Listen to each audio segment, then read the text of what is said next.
Na última quinta-feira, assumiu a presidência do Supremo Tribunal Federal o ministro Luiz Fux. Sai o ministro Dias Toffoli e entra o ministro Luiz Fux.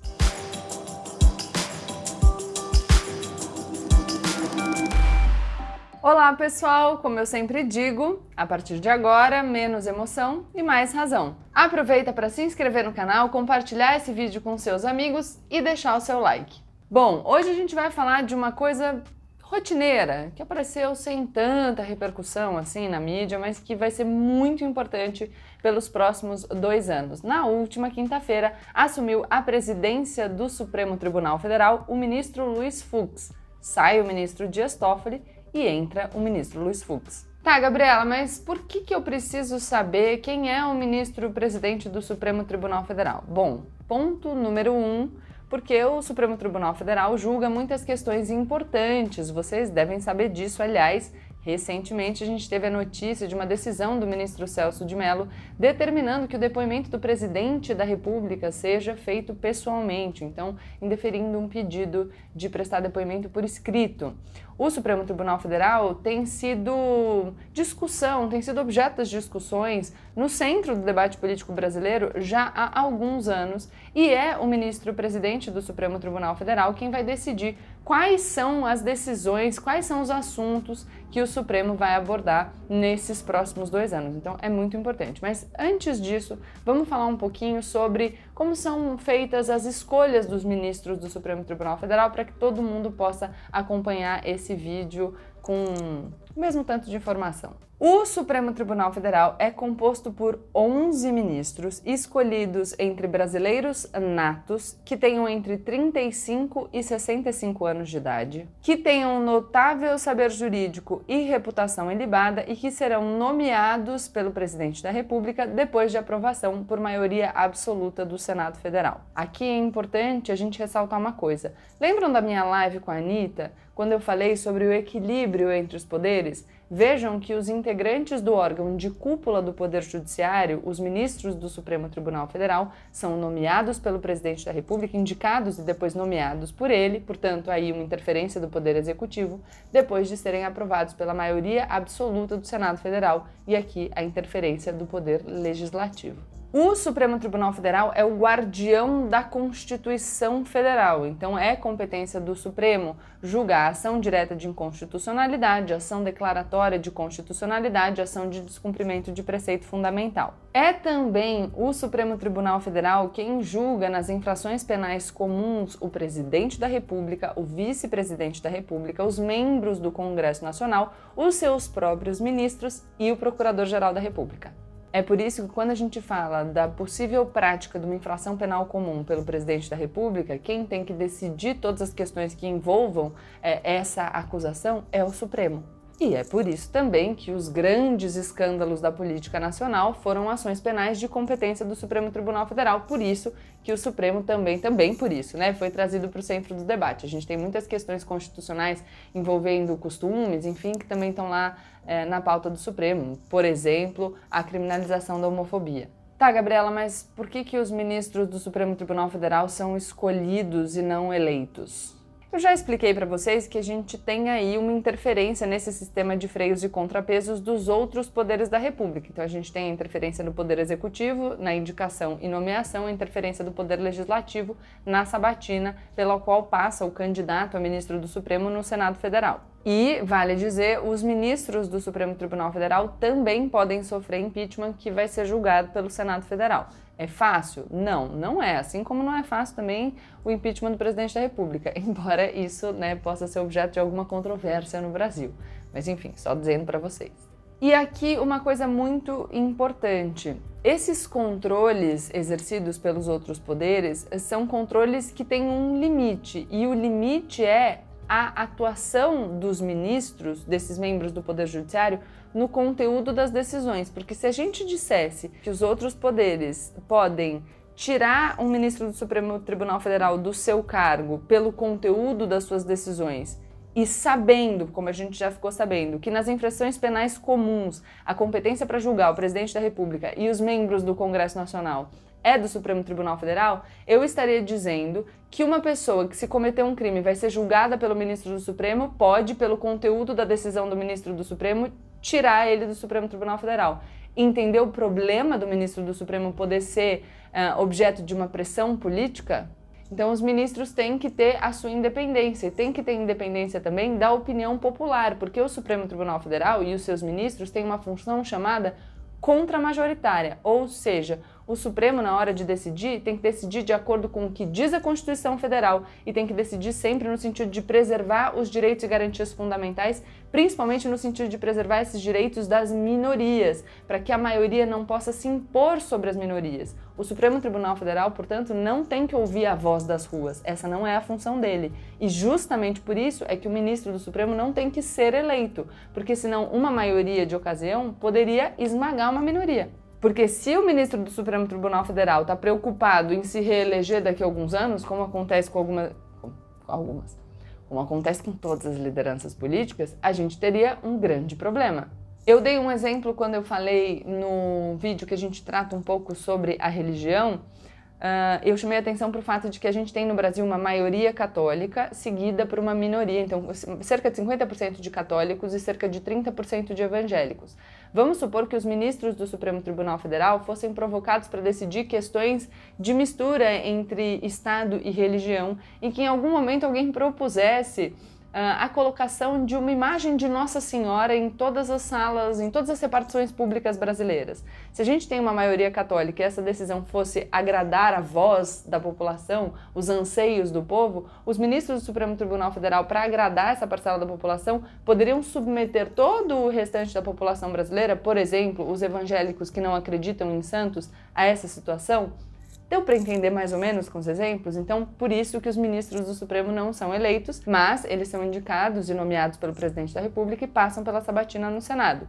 Então, você tem aí um sistema de freios e contrapesos. Isso significa que os ministros do Supremo não ouçam a voz das ruas, principalmente depois que a gente tem a TV Justiça, que eles foram levados para o centro do debate, que os ministros muitas vezes se colocam em primeiro plano para deixar a instituição em segundo plano?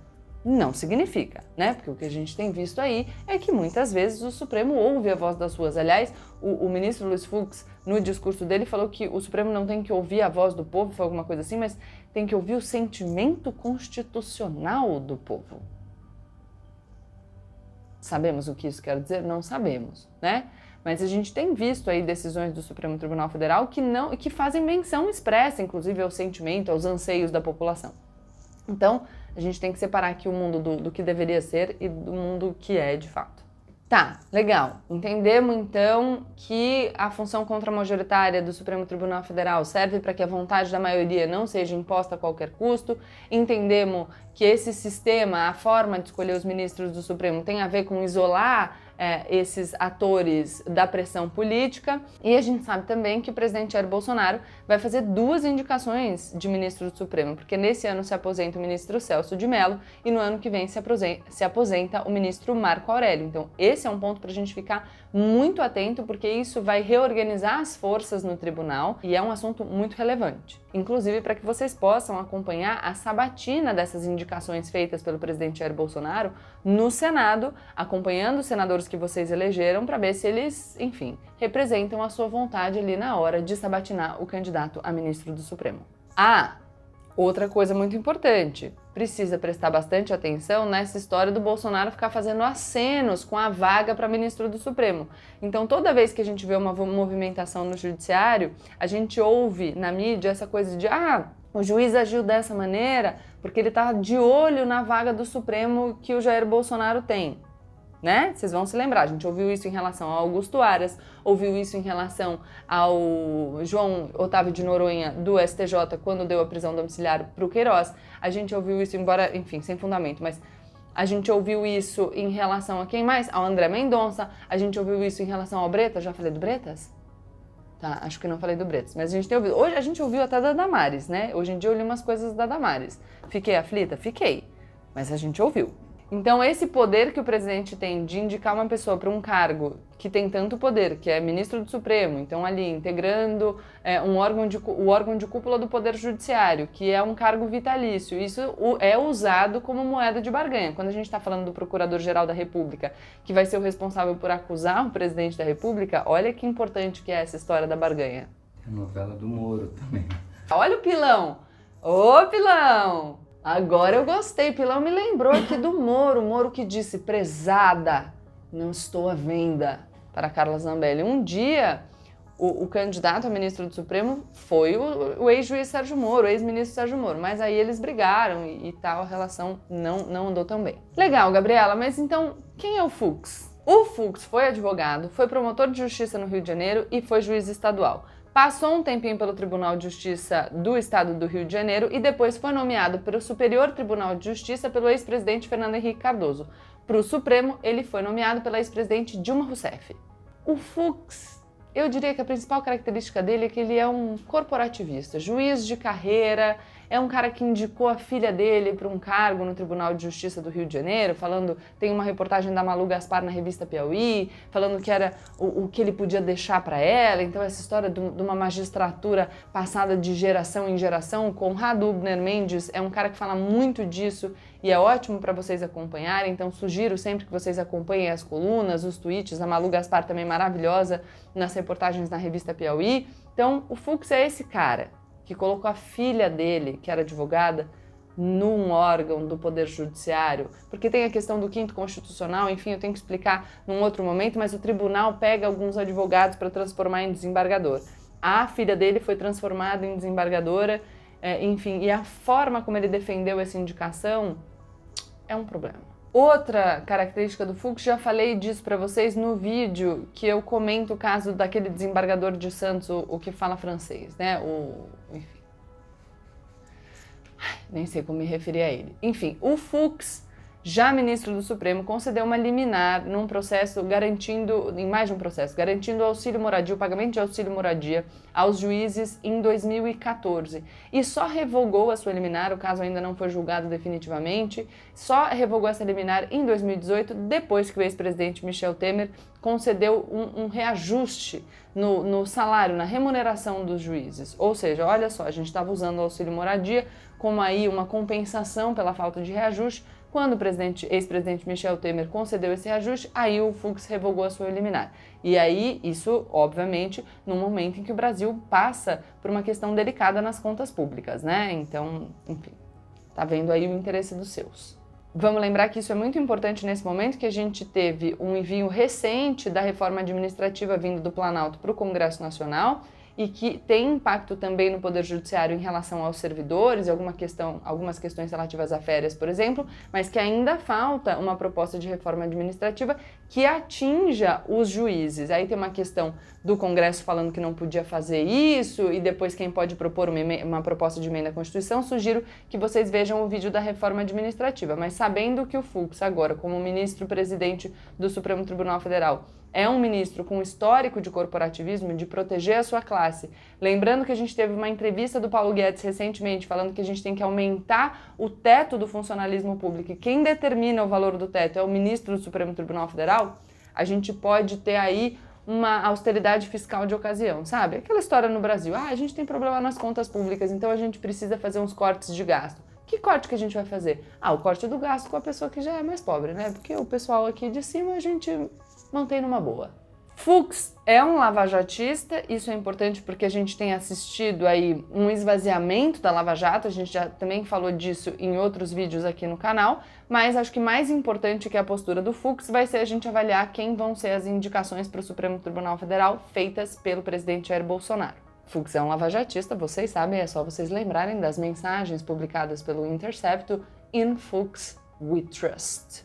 Essa frase, dita numa mensagem pelo ex-ministro e ex-juiz da Lava Jato, Sérgio Moro, para o procurador Deltan Dallagnol, que tinha falado que tinha conversado com o Fux sobre a Lava Jato. E aí, já que a gente falou que mais importante do que a posição do Fux especificamente vão ser as indicações feitas pelo presidente Jair Bolsonaro, acho que vale a pena a gente falar do posicionamento do Fux nos costumes. Nos costumes, quando ele votou sobre união estável de casais homossexuais, sobre aborto de fetos anencéfalos e sobre o que mais? Cotas nas universidades, o ministro Luiz Fux votou contra aquilo que defende o presidente Jair Bolsonaro. Então, uma posição mais progressista nos costumes. Mas eu não acho que ele vai comprar muita briga. Aliás, ele já indicou que ele não vai comprar muita briga nessas esferas. Como assim, Gabriela, comprar muita briga nessas esferas? Pois é, o presidente do Supremo, o que ele faz? Além dele ser o representante do poder, do poder judiciário, então nessa interlocução com os outros poderes, e claro, a gente precisa considerar aqui que isso é em tese, né? Porque os demais ministros do Supremo não estão muito dispostos a ceder o seu lugar sob os holofotes. Então, embora a gente tenha vivenciado os últimos 2 anos sob a presidência do Dias Toffoli no Supremo Tribunal Federal, a gente viu que muitos outros ministros dão declarações, aparecem tanto quanto, enfim.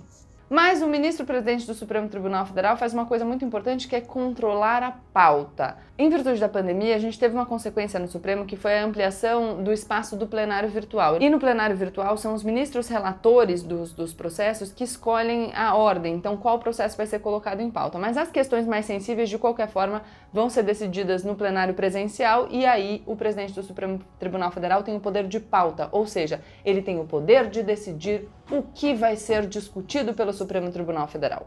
E isso é muito importante, porque se o Fux quiser fugir de polêmicas, ele faz o quê? Ele não pauta determinados processos. Aliás, esse é o teor do artigo do Conrado Ubner Mendes, já falei dele aqui para vocês, na Folha, na semana passada, falando que ele faz uma aposta com todo mundo que quiser, dizendo que ele sabe quais são os casos que o ministro Luiz Fux não vai colocar em julgamento. São eles, estou aqui citando o Conrado. Porte de drogas, um caso de 2011, que é um recurso extraordinário pedindo a declaração da inconstitucionalidade do artigo 28 da Lei 11.343, ou seja, dizendo que é inconstitucional criminalizar o porte de drogas para uso pessoal.